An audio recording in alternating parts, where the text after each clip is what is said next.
Hello everybody, I am Ben from Team Panic, and this is how I built a robot in 3 hours out of junk at ARC's first ever Scrapbots Challenge.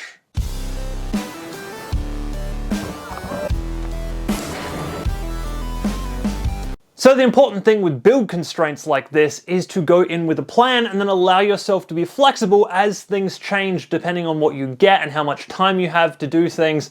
So I went in with the idea to build 2 IKEA 2 Frog, a homage / second version to Jay's build IKEA Frog that they did in a kind of low-cost robot building challenge against their partner. I will leave a link to that video in the description down below. But that is to say, for those of you who haven't seen that video, a shuffling undercutter. I wanted to do a spinner for this build, and I was interested in trying to do some kind of shuffling mechanism just as an added challenge, which of course is a lot to try and do in a challenge like this, but I thought, hey, why not give it a shot, at least to begin with. Speaking of the beginning, we got to do a scrap pull in about the 5th group. We did a kind of rotating system of pulling from the scrap for the first scrap pull, just so that those people who were newest got a better shot at getting good scrap out of our pile.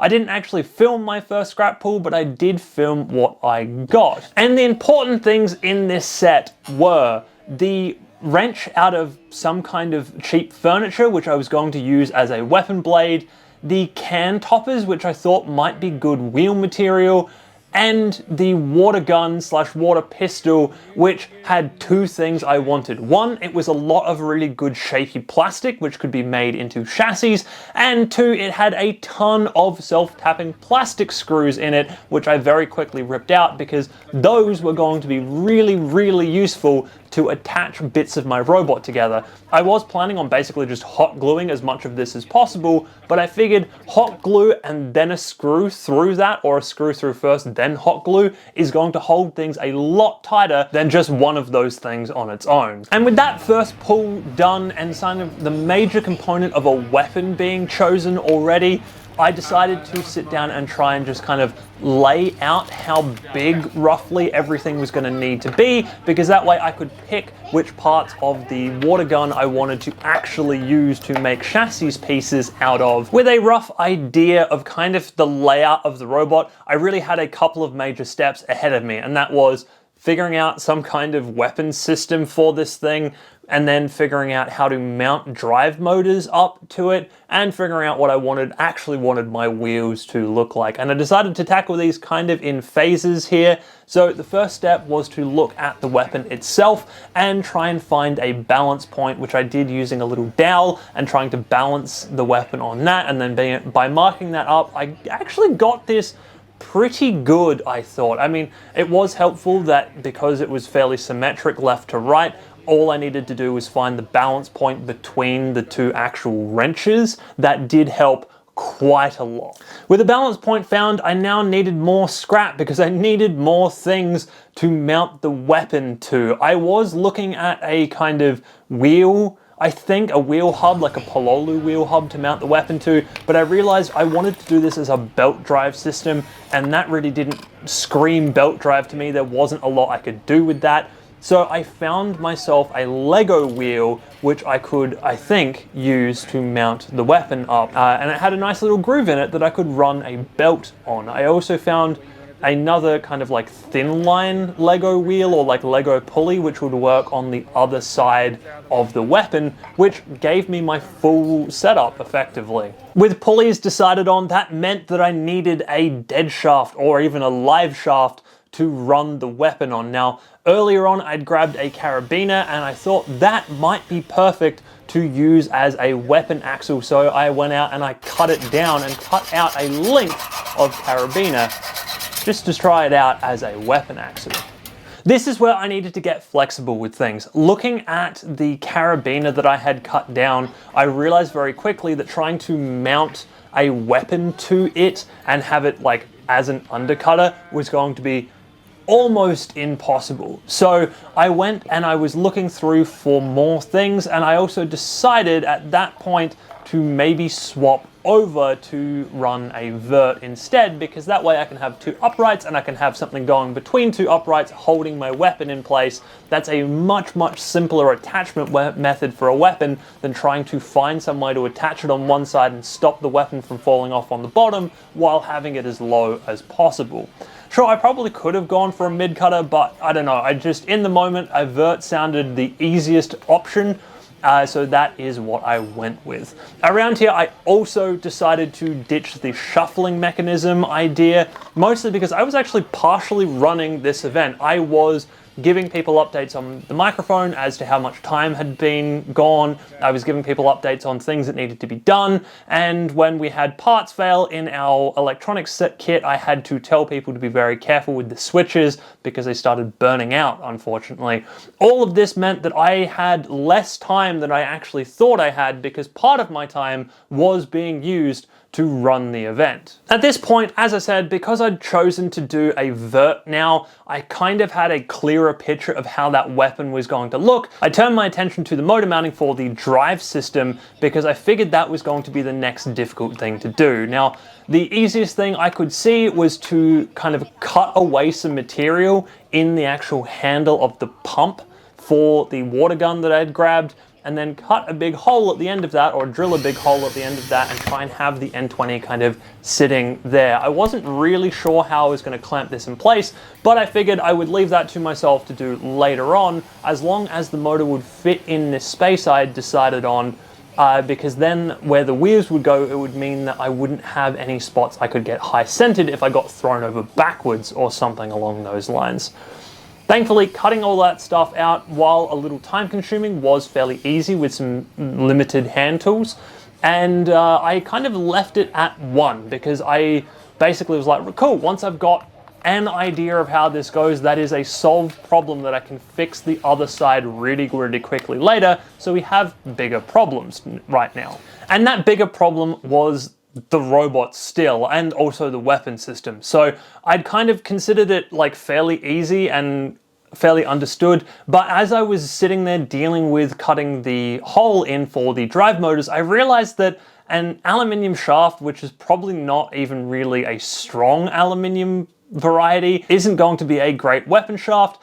And especially as it's like quite thick, so I was going to have to drill a really big hole through my pulley and through my actual weapon itself, which all of that was going to be kind of difficult. So I went back into the scrap pile looking for a new base and a new weapon axle.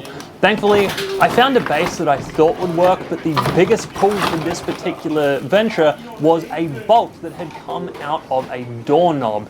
And that was going to be, I think, or I thought at the time, absolutely perfect for building an axle out of, because I could screw it into things. It was fairly thin, but it would be steel, so probably stronger than the aluminium that I'd had already.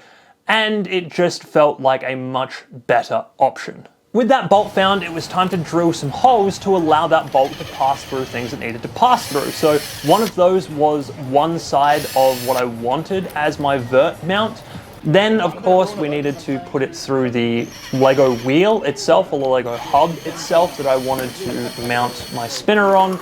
And then, of course, we needed to put that through the actual hex wrench itself and have that all work. Now, the other advantage here is that this bolt that I'd grabbed was a good size to kind of cut its own threads into these Lego Technic-like uprights that I'd found.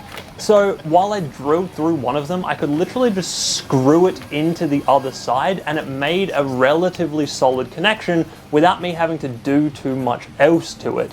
And that also meant that because it was kind of a screw in, screw out thing, I could take the weapon assembly apart in the future after I'd glued everything together.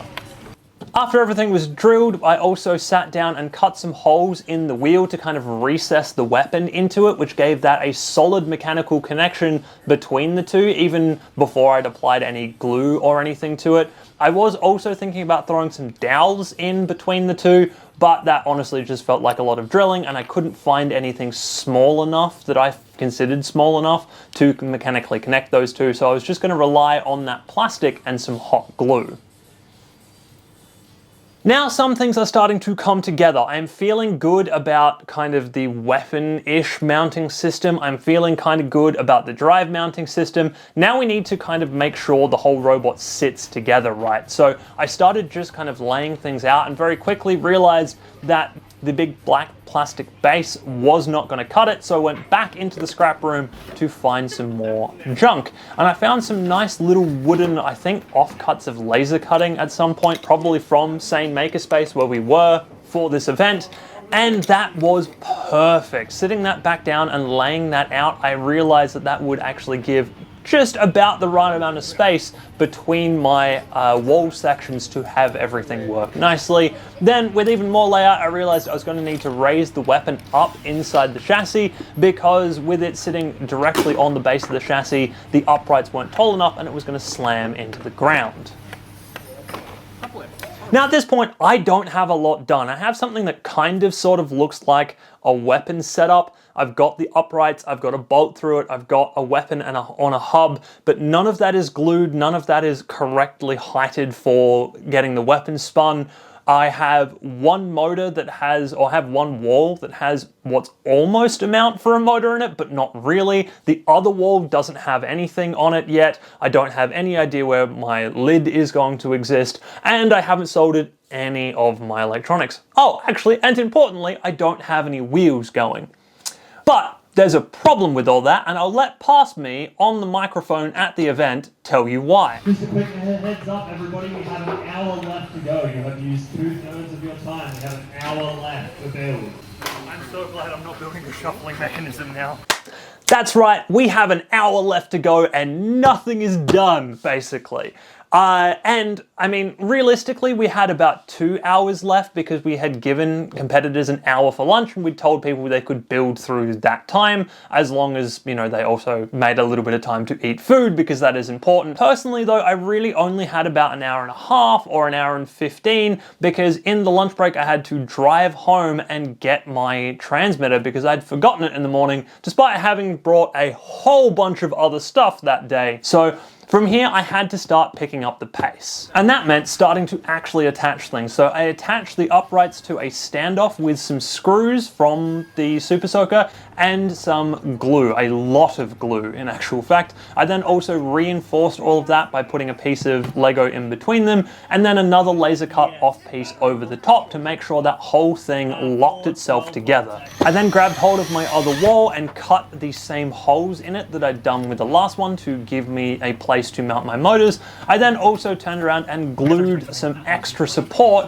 in underneath where I wanted my motors to go. So realistically, the hole is actually just to let the motor poke out so that the wheel can attach to it. These parts gluing in now are the bits that the motor actually sat on for driving the robot around. Then I went for the quickest, easiest wheels I could do, which was these can holders, cut down so that they were round, with a drill hole in the middle to accept the hubs that were given to each and every competitor. And then of course that whole mess was glued together as quickly as I possibly could, really. And with things starting to come together a little bit more, it was time to glue everything down to the baseboard I had. And of course, once we had poured a ton of hot glue all over everything, we were using the same plastic screws again to kind of give each of these joints more stability and rigidity to hold the whole robot together just that little bit better. With all of that done, it was time to work out where the actual weapon motor was going to go, because that needed to line up the two pulleys, but it also needed to be far enough away to not be hit by the weapon itself. Thankfully, the point that the uprights attached to the chassis was a decent length away, and that provided a space to build up a point to connect the weapon motor to. And then at this point, unfortunately, I wasted some time looking at trying to put foam around the can connector or can gripper wheels that I had made, and ultimately had to abandon this idea. They weren't going to give me enough grip, and they were going to make the wheels just bigger than I really wanted them to be. So things have come together very, very quickly.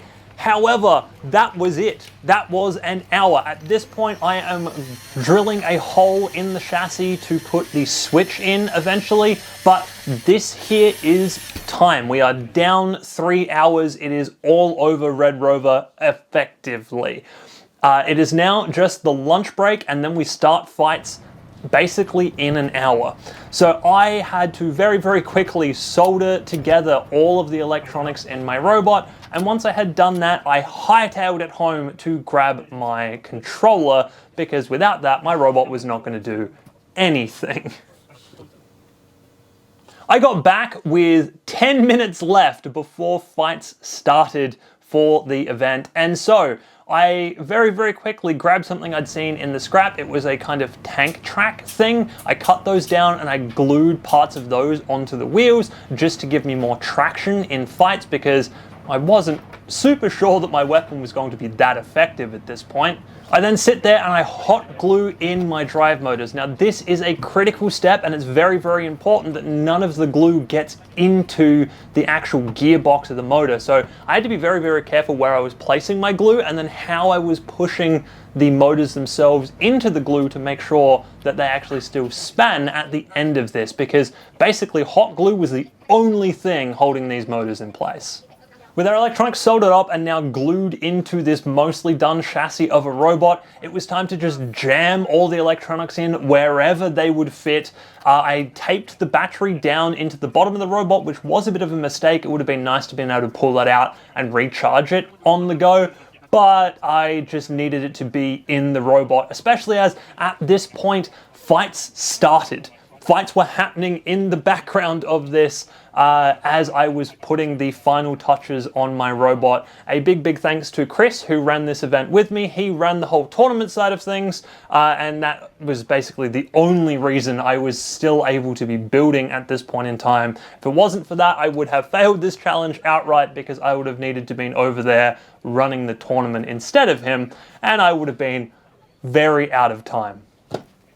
Because we are still not done yet, unfortunately. So once I had packed the electronics in, I cut some milk jug, which is fairly customary for this channel, and made a top plate very, very hastily. This I wouldn't do again in this exact way, because I did this while all my electronics were in the robot, which meant that I was basically like threading screws in and stuff while I had electronics in there. There was a high chance I hit a wire and shorted something and just broke the entire robot, but I was in a rush.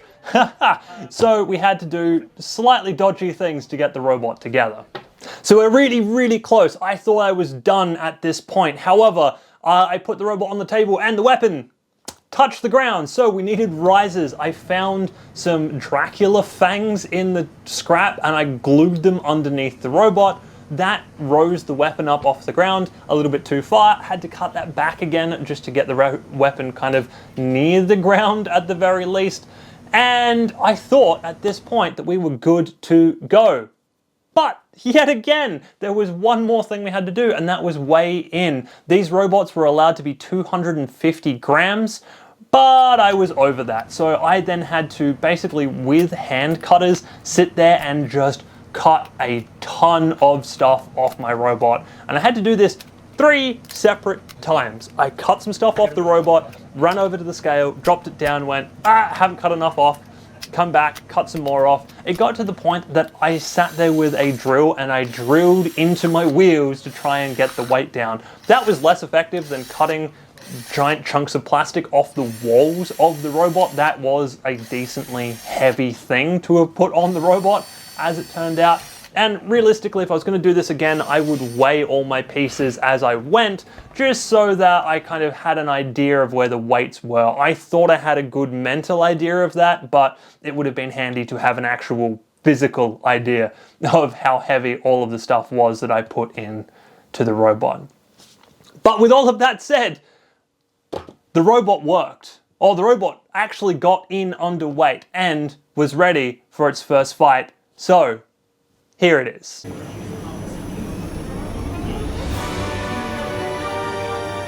And here it is in my hand, post fights, post events, post everything.